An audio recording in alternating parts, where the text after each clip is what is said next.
Kyrie broke that record today with 37 on a very efficient 13 of 21. Look at that, 7 of 10 from downtown, and Ariel's joining him right now. Thank you, Mark, and Kyrie, congratulations on another phenomenal win and for making history tonight. You know, expectations were so high for this team going into this season, and after 2 games, I'm wondering, have you already exceeded your own expectations? No, we can't exceed our own expectations. We know this is a long journey ahead, and that's just another sparring session for us. I'm grateful to be able to come here, especially during the holidays. I don't necessarily celebrate Christmas, but I wish happy holidays to everybody at home, and I'm glad that we could put on a performance for everybody. And it's just important about keeping the synergy good here for our team, and we're definitely going to continue to progress every day. You appear to be having a blast out there. It's obvious that you're smiling, you're in a good spot. Do you recall the last time you were having this much fun on the court? This much fun on the court? I mean, every time I step foot on here, I'm blessed. I'm grateful to be able to strap on my shoes, be able to do what I do. And it takes a lot of hard work, a lot of unseen hours, you know, a lot of team chemistry things that we got to work on when no one's watching. And we do it to be able to put on a good performance here, and we just want to continue to do so through just staying consistent. It is a beautiful thing to watch you and KD out there. What impresses you most now that you're his teammate? I think the biggest thing that I'm most excited about is just growing continuously and then enjoying playing with another great player. But like I said the other night, it's not just about us two. You know, we introduced the world to 7-Eleven, but it's not just about us. It's a great team over here. We have a great collection of individuals where every single day we're pushing each other to be better, and that's the way you want to come in. And I'm not going to take any day for granted when we have this great of a team, and I'm just grateful to be on the journey with these guys. And finally, this, of course, your first game back in Boston, regular season game, getting a win here tonight. Any extra special for you? No. Like I said the other night, I went to war with those guys. You know, those young guys down there. Like I said, I got to stop calling them young guys. They're growing so beautifully, and I want them to continue to get better. And we're going to continue to lean on each other as brothers off the floor, but on the floor, we're going to continue to compete. Again, thank you very much, Kyrie. You made New Jersey and Brooklyn proud tonight. Peace. Oh, by the way, Basquiat jerseys. Go cop them. We live, baby. Guys, back to you. Got to get that merch. Got to get that merch. I know that his dad, Dredrick, really proud and grateful, not just for the basketball player, but for the man that he has become. Irving, the third player to have 7 threes on Christmas Day. Got some help from that guy, Kevin Durant. 123-95, the final. Coming up next, NBA Christmas Day continues with the Mavericks versus the Lakers from L.A. But first, beautiful. Absolutely. It's going to be a long day. We got to change and keep up and represent. Well, we have already had 1 game start and get into the books, but we've got some superstars coming our way for game 2 in the 5 games of Christmas. Let's talk about the star-studded occasion between Steph Curry and Giannis. They've won 4 of the last 6 MVPs, with each winning in consecutive seasons.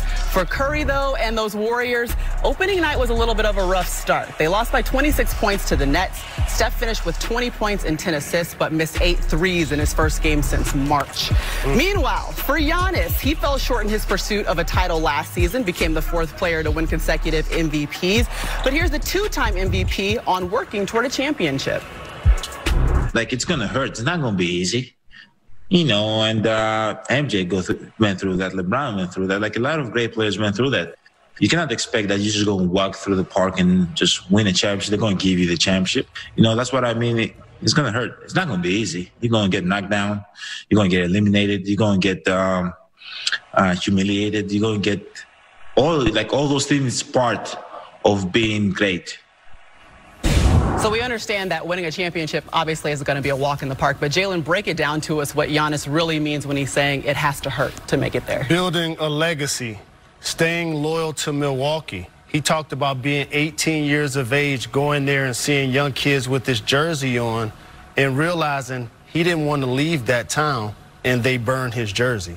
He saw it happen to other great players, LeBron James, Kevin Durant. He wants to see the process through and actually bring a championship to Milwaukee. And for me, that's refreshing to see a guy that got drafted, became a back-to-back MVP, wanted to try to give back to that city.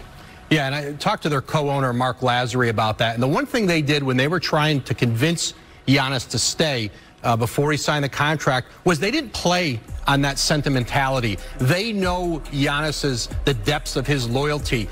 But what they really sold him on was that they were as driven and determined as an organization, an ownership group, a front office, a coaching staff, that they wanted to win as much as he did, and that this window of 5 years now, that they're going to pull out every stop to do that. Well, we always hear Jalen keep saying, like, it's Merry Christmas for Giannis. He signed the biggest deal in NBA history.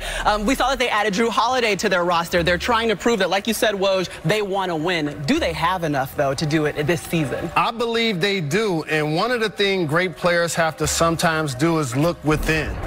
And for the Milwaukee Bucks to actually achieve their goals, Maria, Giannis is going to have to be a better free throw shooter, a better three-point shooter, and more effective late when he has the basketball in his hands.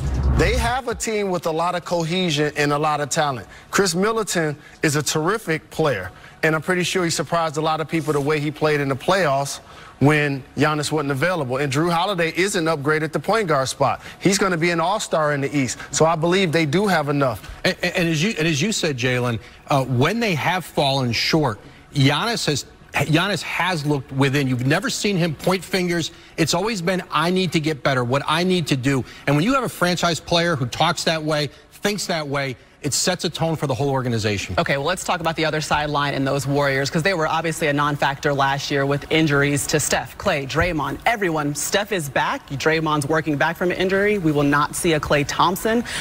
What does Steph have to do this season to make them a factor in the West? Well, it's been about a celebration of the Bay with the versus battle, E40 and Too Short. We got the Warriors on today. And the thing I want to see, the old Steph Curry.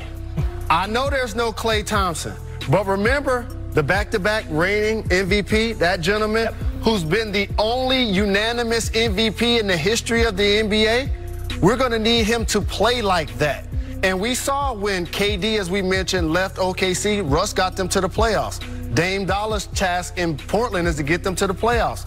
Steph's was before they even added KD and won 3 championships. Now this season, to see him healthy and to be back in the conversation for best players in the game and best point guard, that's what I want to see from Steph Curry.